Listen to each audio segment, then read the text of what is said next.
Welcome to 2018, Jaden. Purr. What's different?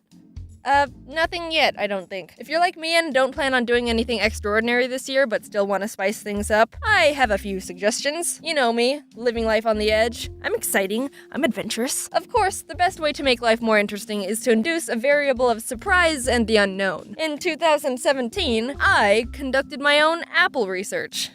I just ate a bunch of apples. Here we go. I just got really curious one day. There's so many different types of apples and I don't know jack rabbit about any of them. Did you know there's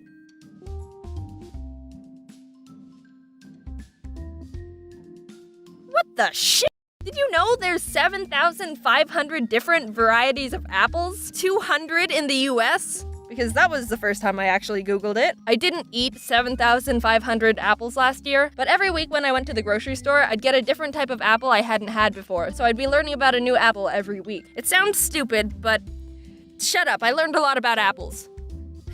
You're such a vegan. So growing up, Mom always got us either Fuji or Gala apples, which are some of the most common apples in the US. This is all just my own opinion and research, by the way. If you have a different opinion, good for you. Gala is pretty much the standard average apple. Nothing bad, but nothing fantastic. Fuji are a bit brighter in flavor and crisper, but they're both good standard apples to make a constant variable.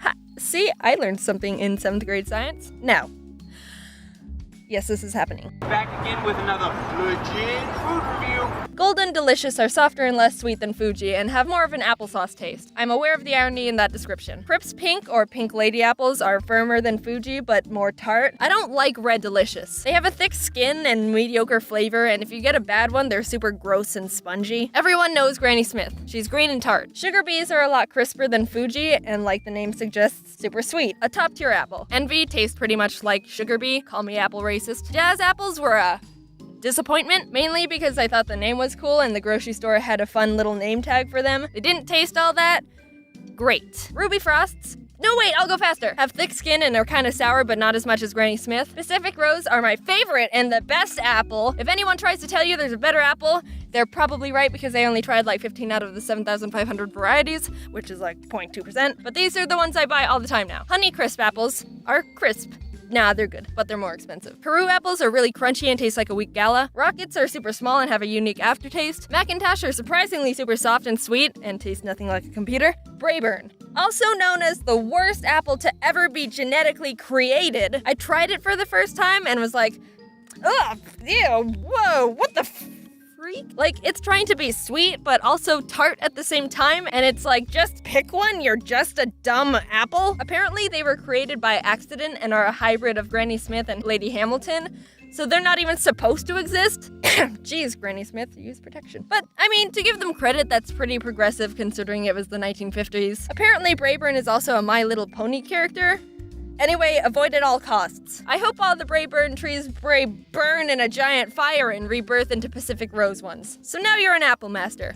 Like me. Apple Research gave me something to look forward to each week and isn't very expensive since they're apples. I'm also currently running a similar experiment on mint gum flavors. If apples aren't good enough for you, then try doing something you normally wouldn't do. But not because you're a new and improved person, just to try and get a good story out of it. If you start trying to induce good stories, eventually you'll get one. When I was still in college, I had to take a service learning class where we had to earn 75 hours of service from some sort of internship without being paid. The one I chose, completely on my own, not because it was the closest to campus and I didn't have a car, was working as a teacher's aide at a children's Montessori. Don't know what a Montessori is?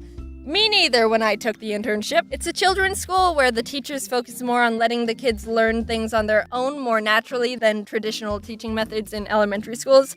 Wait, Jaden, this sounds interesting. Can you explain a bit more? Nope, I'm moving on. So the main reason I chose the Montessori, not including the location, was because kids are funny. And there would be some great stories to come from babysitting a classroom of kindergarten to 3rd graders 6 hours a week for a whole semester. I applied to the Montessori and scheduled an interview. I've never had a real job before, so I was super nervous and didn't know what to expect. The head teacher, Miss Frizzy, which isn't her real name, greeted me. Actually, no, first, I didn't know where the front door was. Like, I went up to the door that I thought was the entrance, but it was locked, so I called the number they gave me, and they said just go through the gate, and I didn't know where the gate was, but it ended up being around the side of the building, and the gates were all closed, so I thought I'd have to hop the fence to get into the school, but it would look super sketchy to see a college student hopping a gate to force their way into a children's Montessori.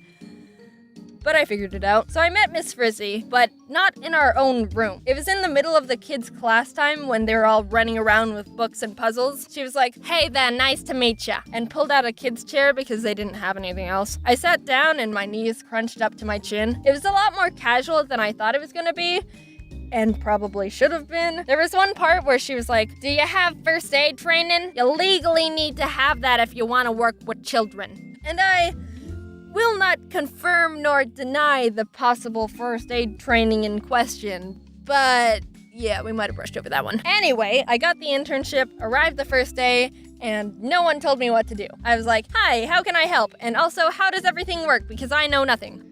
"Oh, yeah, just help the kids if they need help." Oh, okay then. For the majority of the internship, I was stressed out and anxious because for 3 hours every time I went in, I felt like I had no purpose except walk around and smile at kids. Occasionally, I'd help one find a puzzle piece, but those were the exciting days. Also, 2 kids didn't even speak English. Like, what am I supposed to do when a kid's crying? I ask what's wrong, and I get, 私の恐竜に噛まれて痛いよ。ほら血が出てる。てかどうして私の言ってることわかんないのよ。日本人でしょ?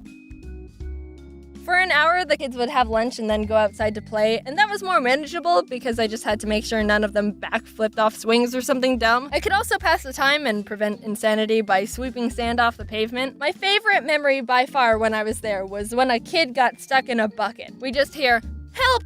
To help!" and look over to a kid, upside down turtle with his butt in a pail. Pathetic. So what can you take away from this video? Brayburn apples were an accidental hybrid love child of 2 apples, and kids are incompetent at life. See, with a few little tweaks, it isn't hard to spice up your life. Now, go out and get yourself a funny story. Also, one day at the Montessori, a kid pooped on the sidewalk.